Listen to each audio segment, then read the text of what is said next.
বেগমগঞ্জ উপজেলার ৯ নং মিরওয়ারিশপুর ইউনিয়নে নোয়াখালী ২৭০ বেগমগঞ্জ ৩ আসনের বাংলাদেশ জাতীয়তাবাদী দল বিএনপির মনোনীত প্রার্থী সাবেক মন্ত্রী, সাবেক ৪ বারের সংসদ সদস্য বরকতুল্লাহ বুলুর ধানের শীষ প্রতীকের পক্ষে একটি মিছিল অনুষ্ঠিত হয়।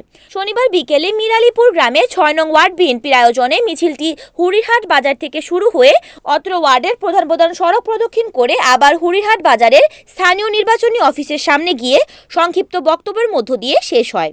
এ সময় উপস্থিত ছিলেন ইউনিয়ন বিএনপির সাবেক সাধারণ সম্পাদক মোজাম্মেল হোসেন নিটু, সাংগঠনিক সম্পাদক গাজী ওমর ফারুক, যুগ্ম সাধারণ সম্পাদক মোহাম্মদ রাসেল মাহমুদ, সাবেক ছাত্রনেতা শাহনেওয়াজ শামীম, ৬ নং ওয়ার্ডের সাবেক সভাপতি হারুনুর রশিদ, সাবেক সাধারণ সম্পাদক ফারুক, প্যানেল চেয়ারম্যান আব্দুল বাতেন সহ বিএনপি অঙ্গ সহযোগী সংগঠনের নেতৃবৃন্দ।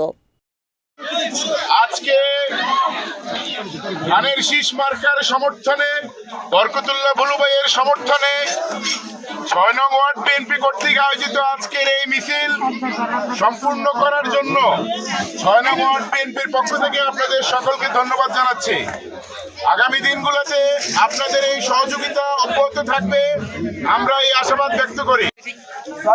কর্তৃক আজকের গণমিছিলের ছাত্রদল, যুবদল, স্বেচ্ছাসেবক দল, কৃষক দল, শ্রমিক দল সকলকে আমি আমার প্রিয় দল জাতীয়তাবাদী বিএনপির পক্ষ থেকে আন্তরিক শুভেচ্ছা জানাই।